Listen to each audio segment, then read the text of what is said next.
21-এর বিয়ের থেকে 1, যে ব্যক্তি টাকা ধার করেন তাকে অধমর্ণ বলে। একদম ঠিক, যে ব্যক্তি টাকা ধার করেন তাকে অধমর্ণ বলে, এবং যে টাকা দেন তাকে বলা হয় উত্তমর্ণ।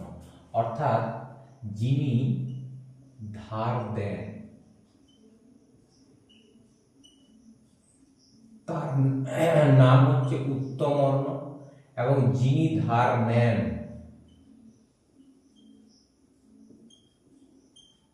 তার নাম হচ্ছে অধমর্ণ। ওকে, তাহলে এখানে বলা আছে যে ব্যক্তি টাকা ধার করেন তাকে অধমর্ণ বলে। একদম ঠিক। পরেরটা দেখি 2 নম্বর।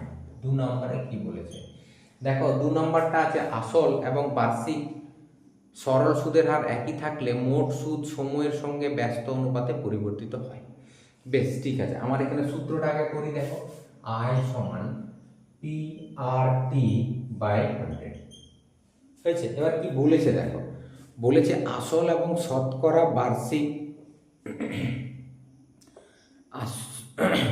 আসল এবং শতকরা বার্ষিক সরল সুদের হার একই থাকলে, তাহলে কোন কোনটা একই দেখো, আসল এবং বার্ষিক শতকরা বার্ষিক সরল সুদের হার, আর এই দুটো একই আছে। মানে আমি যদি একটু ঠিকঠাক করে লিখি, দেখো PRT/100, এটাই তো। দেখো এখানে এই দুটি জিনিস কিন্তু এখানে অপরিবর্তিত আছে, স্থির আছে। কোন কোনটি স্থির আছে? আসল এবং শতকরা বার্ষিক সুদের হার।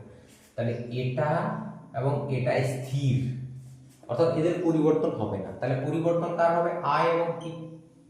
ওকে, এবার সেটাই দেখে বলেছে মোট সুদ সময়ের সঙ্গে ব্যস্ত অনুপাত। এবার দেখো, এই সুদ আর সময় এটা কি ব্যস্ত অনুপাত নাকি সরল অনুপাত? তোমরা ভালো করেই জানো যে এই পুরাটি এখন কিন্তু ধ্রুবক হয়ে গেল। তাহলে ধ্রুবক হলে আয় এবং টি দুটোই যেহেতু উপরে আছে, মানে এর নিচে 1 আছে, এখানেও টিটা উপরে আছে, তাহলে এখান থেকে আমরা পাই যদি দুটি জিনিসই উপরে থাকে তাহলে আমরা জানি আই ভ্যারিয়েস টি। আর যদি একটি উপরে একটি নিচে থাকতো তাহলে সেক্ষেত্রে আমরা বলতাম যে এটা কিন্তু সরল সম্পর্ক না, এটা ব্যস্ত সম্পর্ক। তাহলে যদি উপরে উপরে থাকে সরল সম্পর্ক, আর যদি উপরে নিচে থাকে ব্যস্ত সম্পর্ক। যেমন মনে করো, আমরা জানি ঘনত্ব সমান ভর বাই আয়তন, এটা তোমরা ফিজিক্যাল সায়েন্সে জানো। এখান থেকে তোমাকে যদি বলা হয় যে যদি ভর স্থির থাকে তাহলে ঘনত্ব আর আয়তনের কি সম্পর্ক? খেয়াল করো, ঘনত্ব উপরে আছে কিন্তু নিচে এক আছে, আয়তন কিন্তু নিচে আছে। তাহলে একজনের উপরে একজনের নিচে, অর্থাৎ একটা যদি বাড়ে একটা কমবে, একটা কমলে আর একটা বাড়বে। একদম বিপরীত এখানেও বলা আছে, উপরে নিচে, বাড়লে কমবে, কমলে বাড়বে, তো ব্যস্ত সম্পর্ক। ওকে, কিন্তু তোমাকে যদি বলা হয় না আয়তন স্থির, ঘনত্ব আর ভরের কি সম্পর্ক, সেক্ষেত্রে আমরা বলবো যে ঘনত্ব উপরে ভরও উপরে, তাহলে ঘনত্ব বাড়লে ভরও বাড়বে, ঘনত্ব কমলে ভরও কমবে। তাহলে সেক্ষেত্রে এই দুটি সম্পর্ক হচ্ছে সরল সম্পর্ক। ওকে, তাহলে দুটি যদি সমানের বাঁ দিকে এবং ডান দিকে দুটি রাশি যদি উপরেই থাকে তাহলে সরল সম্পর্ক, আবার যদি একটি উপরে একটি নিচে থাকে তাহলে সেক্ষেত্রে হচ্ছে ব্যস্ত সম্পর্ক। তাই এই ক্ষেত্রে এই দুটির ভিতরে সম্পর্কটি হচ্ছে সরল সম্পর্ক। কিন্তু এখানে কি দেওয়া আছে? ব্যস্ত সম্পর্ক, তার মানে এটা হচ্ছে ভুল, এটা ঠিক নয়, এটা ভুল। ওকে,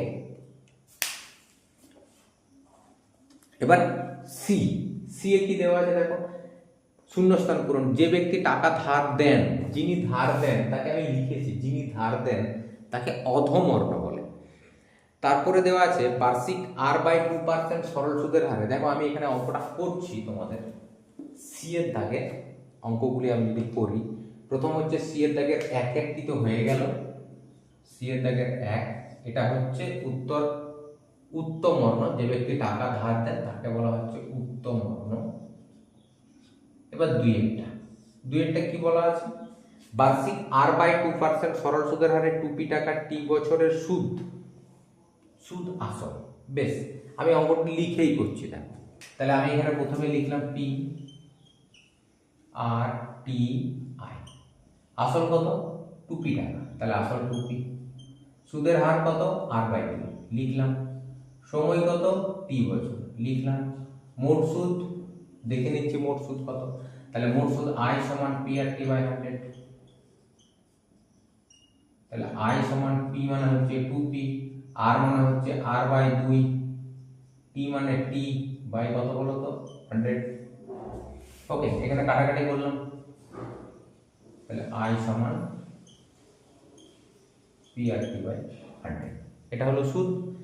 তাহলে এখানে কি বলেছে, সুদ আসল মানে আসল এবং সুদ দুটো মিলে। তা দেখো আসল তো 2p দেওয়া আছে, তাহলে এখানে কিটা বসবে বলো তো, এখানে সুদ বসবে। আর সুদ কত হয়েছে, PRT/100, তাহলে এখানে হবে PRT/100। ওকে, তাহলে এটাই উত্তর হবে। বোঝা গেল? বেশ, এবার 3 নম্বর অঙ্কটা একটু করা যাক। অর্থাৎ আর এর মান কিন্তু তোমাকে নির্ণয় করতে বলেছে। দেখো আর এর মানটি নির্ণয় করে দিচ্ছি, কত হবে আর এর মান। এখন লিখলাম আসল, সুদ, সুদের হার, সময় এবং মোট সুদ। এবার এখান থেকে তোমাকে একটু অঙ্কটা করতে হবে। বলেছে আসল এবং সুদ আসলের অনুপাত 8:9। তাহলে এখানে তোমাকে প্রথম যেটি করতে হবে, তোমাকে লিখতে হবে যে আসল এবং সুদ আসল, কারণ এই দুটির অনুপাত দিয়ে আছে, আসল এবং সুদ আসল। কত কত, 8 এবং 9। তাহলে তুমি ধরলে আসলটা হচ্ছে 8x এবং সুদ আসলটা হচ্ছে 9x।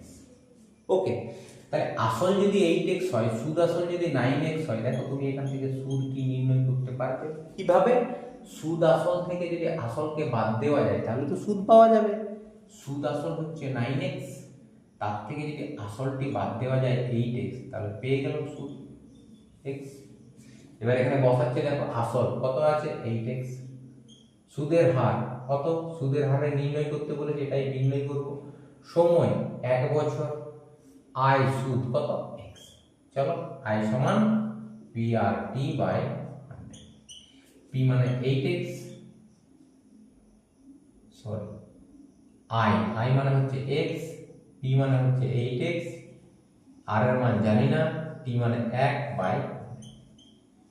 খেয়াল রাখবে তোমাকে কিন্তু এই আর এর মান নির্ণয় করতে হবে। একটু পর্যবেক্ষণ করো, 8x ইন্টু r সমান হচ্ছে 100 x, r সমান হচ্ছে 100 ইন্টু x/8x। কেটে গেল, এখান থেকে যদি 4 দ্বারা কাটি, 4 দুগুণে 8, 4 25 125 এর 2 মানে 12 পূর্ণ 1/2%। তাহলে এই সরল সুদের হার এখানে উত্তর হবে 12 পূর্ণ 1/2%। বোঝা গেল?